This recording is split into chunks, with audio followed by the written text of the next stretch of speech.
Hello, everyone. I'm Becca, dietitian by trade, mom 24/7, wife from the start, and when there's a few extra hours in the day, you might find me hitting the trails or on horseback. And I'm Kara, a therapist to women, a mom to a boy, an entrepreneur, mountain junkie, and a postpartum runner. And this is Fit for a Queen, a podcast that's devoted to the female athlete wanting to balance the teeter-totter of all the things we desire out of life as women: performance, health, intellect, and taking time for self, even if we only get 1 minute out of the day. We're so excited to be bringing you the queens in the athletic world who have done just that. Okay, ladies, take a seat at your thrones, grab your crowns, and welcome to Fit for a Queen. All right, queens, we are back with Tammy Beasley. We're excited to be chatting with her today, and I'm going to tell you a little bit about her. About her. Tammy has been practicing as a registered licensed dietitian nutritionist for over 3 decades.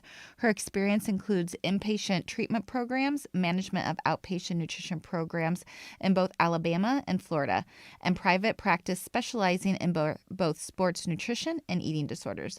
She joined Alsana Eating Recovery Communities in 2015 and serves as Vice President of Clinical Nutrition Services, working closely with the clinical leadership team to ensure that the nutrition programming blends both evidence-based science and cutting-edge practice.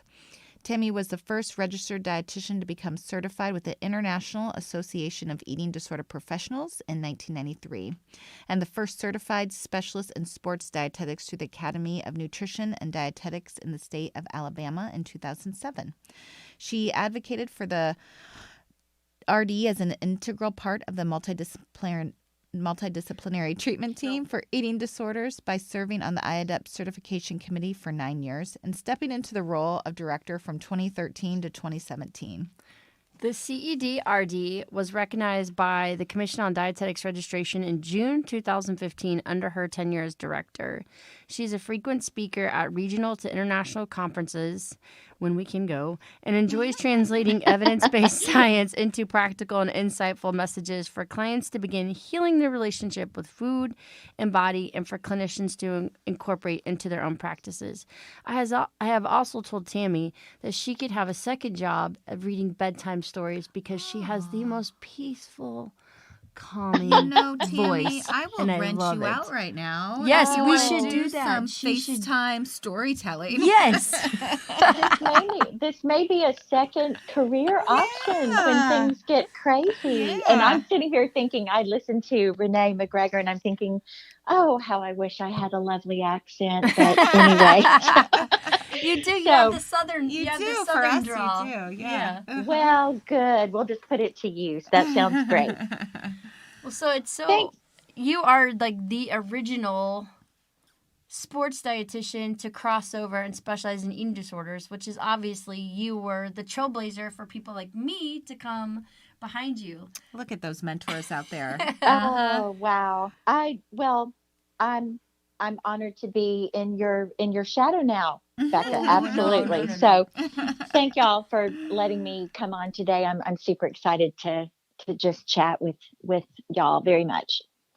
So so trailblazer, I just didn't even think about it that way. And I think how it all started was simply there was no play, and I don't think it's changed a lot. Dietitians still do not get enough conversation in their coursework about eating disorders at all. And at the time, we didn't get a lot about sports nutrition either.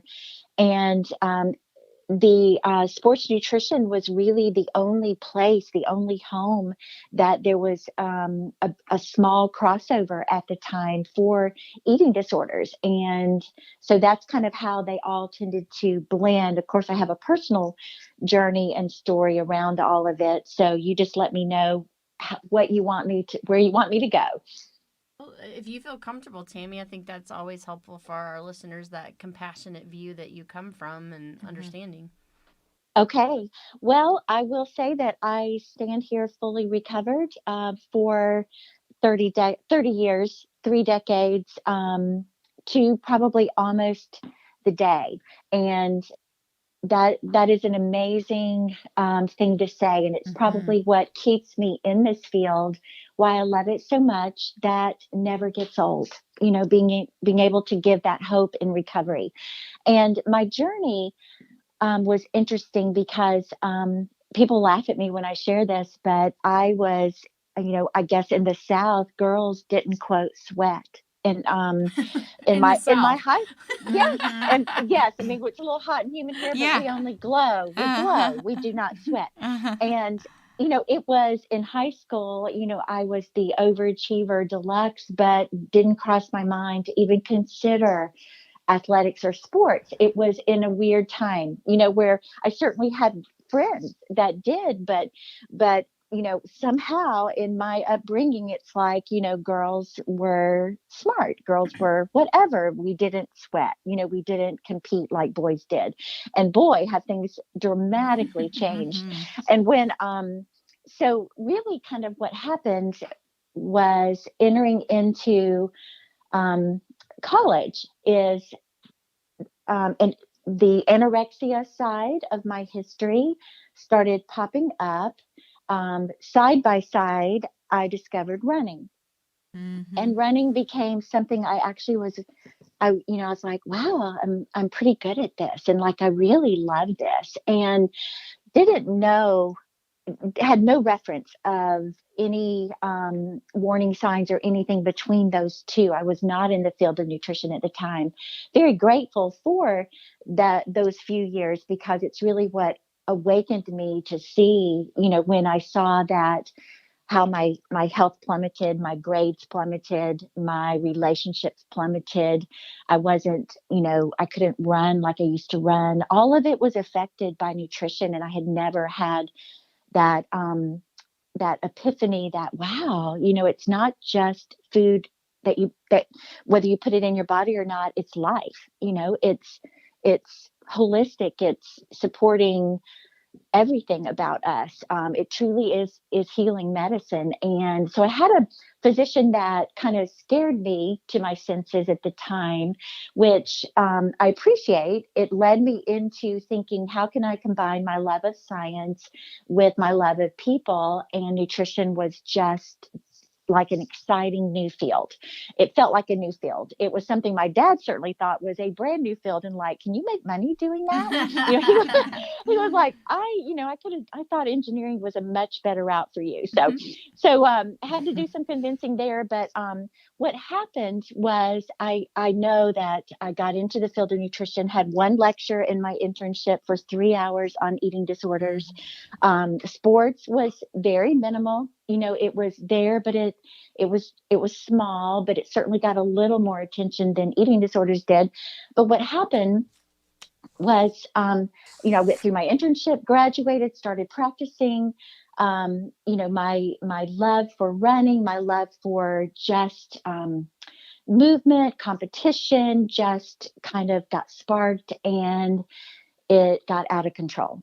And it was as a practicing dietitian, probably my first, well, for sure, not just probably, my first 3 years that I would say that I kept a really good secret, because on the outside, totally together, practicing, excelling in my clinical nutrition position, not doing eating disorders, having one myself, and taking movement way past where it needed to be. It became the compulsion, the compensatory behaviors. It became my identity. It became my punishment. It became my reward. It became all of those things. And so it was during that process that really just I had a therapist colleague who I worked with who called me out. And he said I basically asked for it because, I was laughing about something that physically had happened on a run that was not something to laugh about. So he said, you wanted to be called out. And I said, yeah, I think you're right. I did. And, that's, I think, where my shame, my I don't know, it sounds funny to say my passion for shame. That is not what I mean, but Shame resilience. Yes, because I still describe myself as a shame Velcro. I mean, I am Mm. genetically wired to, if, I feel like I can visually sometimes see those, like the shame Velcro just popping up, and like if any chance to grab shame along the way, it's going to stick, Mm-hmm. and it's going to be, oh, it's my fault, isn't it? Or I did something wrong. So to be, you know, to break that shame darkness, that secret, and to expose it was 51%. And I say it to this day, that's the power. The eating disorder has power when you hide it and it's a secret and it's in a black hole. But when you expose it to the light and to relationship and to, just seeking help, get it can't survive. That's the beginning of the end for the eating disorder. And so it was a 3-year process. And I had to, I'm probably going into my journey a little bit longer, but thank y'all for letting me do so. But Mm-hmm. I would say that it, um, I would never trade it at all. And in that journey, it required, towards the end, it required for me, I had to give up all exercise and movement Mm. for about a year Mm-hmm. because I was determined to not do it until I could do it for how I was doing it in the first place, for the Mm-hmm. joy, Mm-hmm. for the communion literally with nature, for just um peace. I mean, all of those things that are the right things, but I couldn't bring it back until I could bring it back in that space. And it was about a year. And in that process, I happened to meet my future husband, Mm-hmm. who was right down the road from Tennessee, but never knew him. He was in Miami, Florida at the time. And I bring that up because we met, married, I moved to Miami.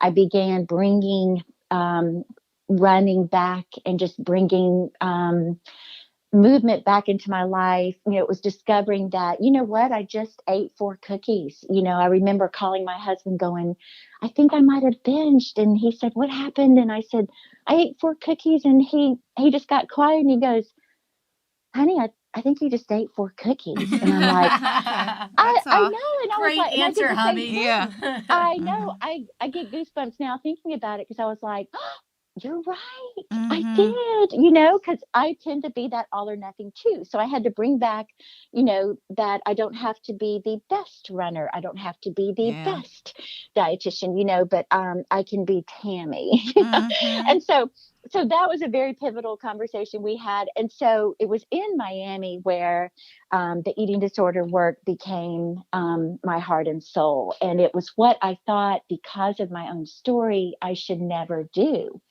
And I worked side by side. And I think about this and it's shocking, but in Miami, Florida, which breeds eating disorders, you've got people wearing bikinis to football games, you've got models, you've got 200 nationalities, you've got all body sizes. Mm-hmm.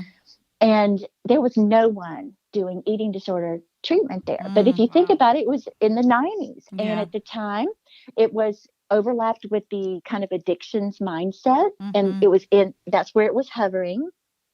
And so I got that first referral from a physician who I forever am thankful for.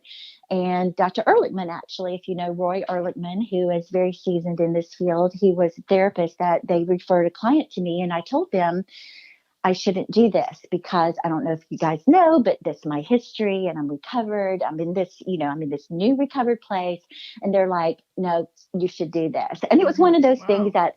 that first client, because no one else really was doing the work or saying they did, they really, it was so unknown territory, that once you get, it's a small enough world that I ended up being full time. Like I only saw eating disorder clients, Mm-hmm. and I'm very grateful for that time in Miami. And it was, I have very humorous stories about it because the pre HIPAA days and the, you know, because I just go to other hospitals and provide consultation because the dietitians weren't sure what to do because because clients were put in a psych unit if Mm-hmm. they Wow. that's the only place they had to go. And so we began opening, we opened an outpatient eating disorder specific nutrition services in addition to a regular, general nutrition outpatient services. And so really that's when that certification came along, and I was seeing athletes at the time. And when we moved back to Huntsville, Alabama, kids were 4 and 18 months. It was kind of a move to be close to grandparents kind of thing. I realized that, I continued to really have a passion for eating disorders and also a passion for sports nutrition. And I found like it was a beautiful balance because it felt like, and Becca, you can relate to this, where there's just different energy from those two groups. However, they overlap, and they overlap more than I realized until I began seeing. I had this moment where I thought, you know what? I am saying the same thing to both clients. Mm-hmm. We start out like, and I realized you don't, the pro athlete, the high school athlete, I worked with the Stars for a while, a double A affiliate. I'm thinking they have no concept of what their body does for them, their metabolism, just the beauty of nutrition. And they don't get it. There's no connection to their bodies. It's a machine kind of to them. And to clients with eating disorders, I would start with the same place, like, let's just talk about your body for a minute, and what your body's doing for you right this minute. And both, I was saying the same thing. And that's when I realized that, there really was such an overlap. And I would say probably in the beginning, I did sports nutrition and eating disorders, and then I moved to doing eating disorders and sports nutrition, kind of in that, um, in that percentage, I guess. And now it's just almost 100% eating disorders, but certainly overlaps athletes who are needing higher level of care. Yeah. So that's my journey. Love it. Well, thank you for sharing. It's so important for our listeners to hear all of that. Because so many of them, when they're in the trenches, they're like, is recovery actually possible? Or, I think it's so important for somebody, especially that a lot of clinicians in the field are recovered. Now, Yes. Tammy, you realize you got another metaphor that you came up with today that I have not heard you say before. The shame Velcro. Oh, the shame Velcro. But that's perfect because how many times if they wear that Velcro and each time they get on social media or they're out in culture, are they looking for something to get stuck to shame themselves? That's perfect, Tammy. Yep. You got another one. Well, good. I'm glad. I'm keeping a record of all these. There's a book. There's a book coming out before I leave this field. Absolutely. I have it. So, you are, yes, you are the queen of metaphorically speaking to how the body takes care of itself. And you use great examples. I was at the Body Balance Coalition where you spoke. Was it last year? 2 years ago. I'm going to miss that one. That was so sad. But you were using kind of the sponge. Mm-hmm. And I was sitting next to Sally, another dietitian. I was like, Sally, if I did that, it would totally backfire. I would totally screw that up. But it was so helpful. So can you give us some examples of how our culture has taken can you give some examples of how our culture has taken us away from this, kind of how our how the body takes care of us? Like you talked about with the athletes, that so many of them don't even realize like how the fueling and the self-care and all that. Exactly. It I started as I was thinking about this podcast and just kind of thinking along, where is our culture now and how in the world did we get here? Isn't it interesting that we have more energy and focus and voices around the importance of diversity and individual, being you be you, and inclusion of all, and not categories of people. And yet at the same time, it's like I had this moment, like, I'm like, oh my word, at the same time, we have never been so rigid and judgmental about our food. And Mhm. and our lack, we are not giving ourselves any freedom to be an individual and listen to our own bodies. We have to follow this plan or do this or do that, as if we, we are not, we are beautiful life machines, but we are not a machine. We cannot put in data and get out data. It just doesn't work. It just doesn't work that way. Calories in versus calories out, that's not real. It doesn't work. Amen. It does not work. And after hundreds of clients that I'm sitting across, when I also didn't know that it didn't work either in those young years, we're all there, where we realize, you know what, I'm saying this and I believe it, but I'm not seeing this working. Then you start realizing it doesn't work. And then there's that moment where you're like, I wonder if anyone else is seeing this. And then you realize we're all seeing that. And it's it's just shocking to me how we have pushed ourselves out of the driver's seat completely with body and food and relationship with body and food.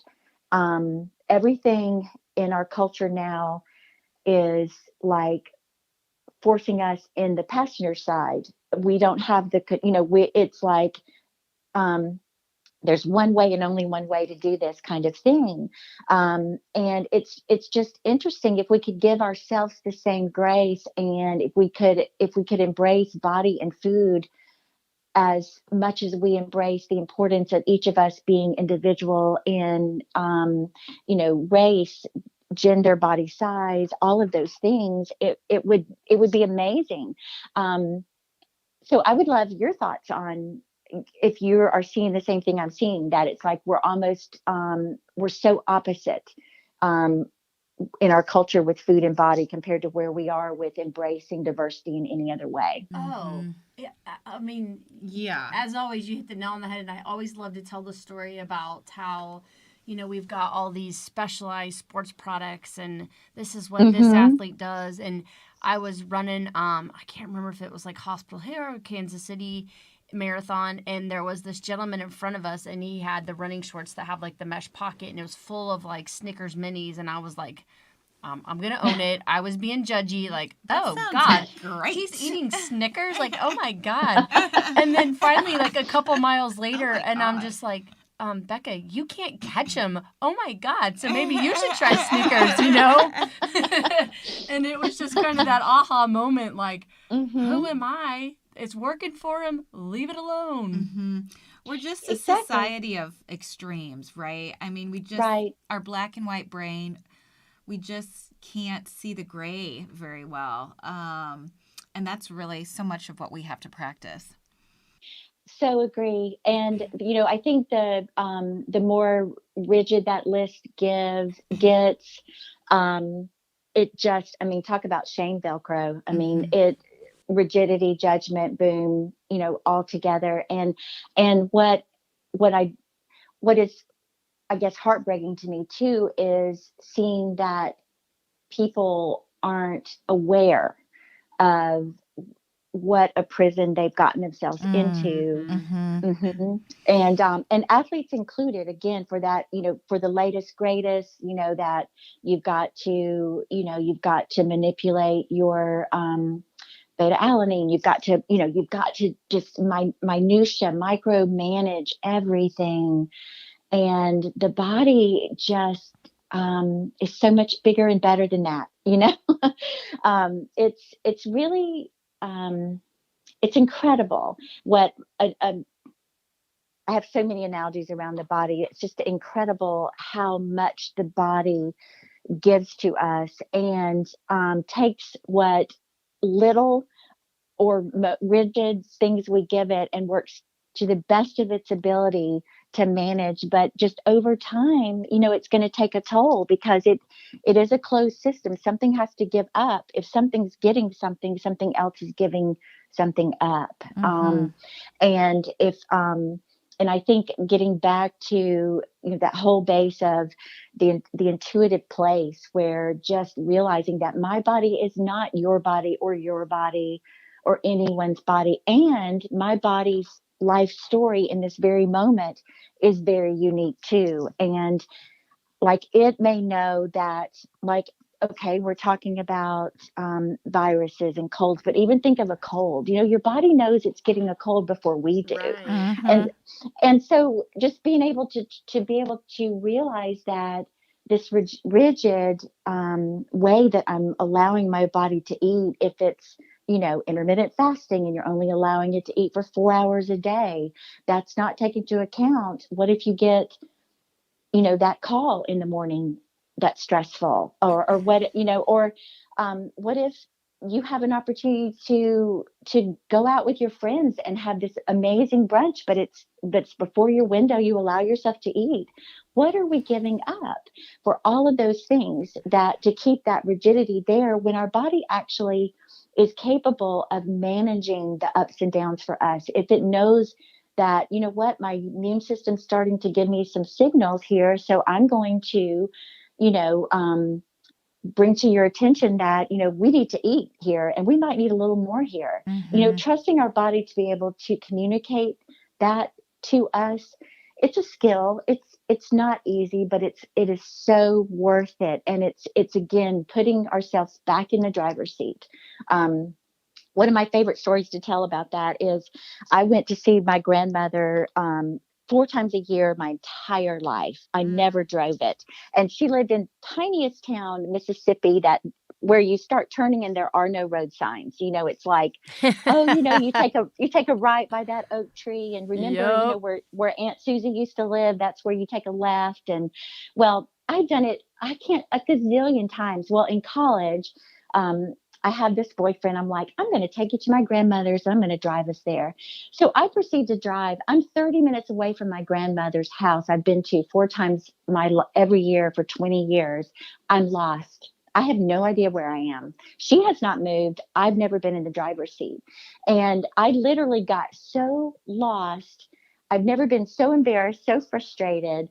And the reality of that, like, I never had to own it. I never had to make the decision, and I never got lost again. I know where the crow flies. I know exactly, what branch to turn left at now, because you hit that roadblock, you hit those bumps, and you learn, and you release the shame from it, and you move on, and you're actually pretty proud of yourself for it. So I feel like the process of intuitive eating and being in touch with our body and being able to allow our bodies to, to certainly, there are patterns that we do to support, our nutrition. And I love, knowing that our body works on a 3-4 hour cycle, trying to stay pretty cognizant of that.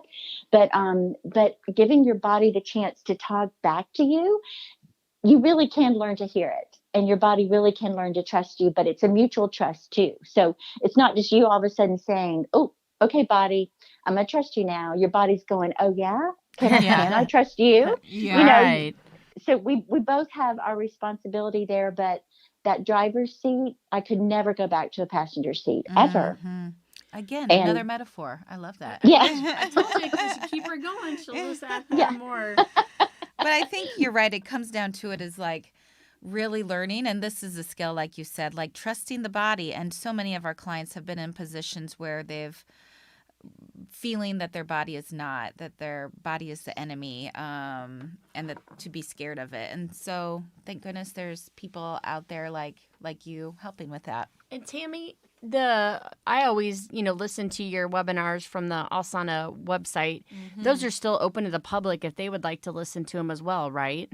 yes, they are. If that is not, I have that is the intent, and they should be there. I know the blogs are certainly there, and I know that we welcome anyone to listen to the webinars. If for any reason there's not a link, it's just in the process of happening, because they're doing a site where all the websites will be housed, and you can go and listen. Yeah, and I can certainly get a link to anything around that, but they're definitely open. for professionals, there's no longer any continuing education credit, but the webinars are certainly open. I am doing one on veganism and kind of life in the trenches, what it's been really like to open our doors as a higher level of care for eating disorder treatment and welcoming clients who are following a vegan lifestyle into that higher level of care. And we've learned a lot from our clients, and hopefully they've learned from us, but it's definitely been, I'm going to be very authentic and vulnerable in sharing the things that we have not done well, the things our clients have taught us, the things that we are now doing really well because of that. And I'm grateful, for the opportunity to kind of get that webinar out there, because it needs to be said. I still see confusion in our field as eating disorder dietitians with hesitancy of, are we, is it really, can you do it? Can you really recover? And reality, probably the majority of our clients will discover that it's overlapping and it may be rooted in the eating disorder. But the clients who discover that, no, it is not. It is side by side. This is an ethical value system I'm living by. I also have an eating disorder. They both need full support in how to recover in that. And that's what we're trying to offer. And I think the way that you are so good at that, because I highly encourage anybody. She's had one on intermittent fasting. She's had several on veganism, plant-based. I could keep going and going. But even though you're the shame Velcro, you never throw any shame. And that's why, as a clinician, I always want to listen to you to think about how you approach that with such a gentle metaphor, so you open that discussion and don't immediately get that door slammed in your face. So I will be sure to put the link so they can go and listen to those and be able to educate themselves. So such a helpful resource. Yeah. So Tammy, when you're not trapped at home, because usually you're a very busy lady, how do you balance out the Phit philosophy, performance, your health, your intellect, and taking time for yourself? Even though we were going to try to have a big tailgate, hopefully we still do. She was going to come in for a Royals game. Oh, well, that could still happen. Beers and brats. We could still do that. Yes. I can't. I'm missing my baseball. I tell you, I'm missing my baseball. Thank goodness baseball's a long season, though. Yes, long. Very long. So I'm hopeful for sure. And Becca, I'm all over it. I'll be there in a heartbeat. So, I have to continue on the vulnerable authenticity of this conversation. I will tell you that I'm coming out of a bit of a mourning period of the loss of physical things that my body will not do anymore. And I know it is knees and it's from my years of abuse. And I know what it is. And the orthopedic also has, confirmed that.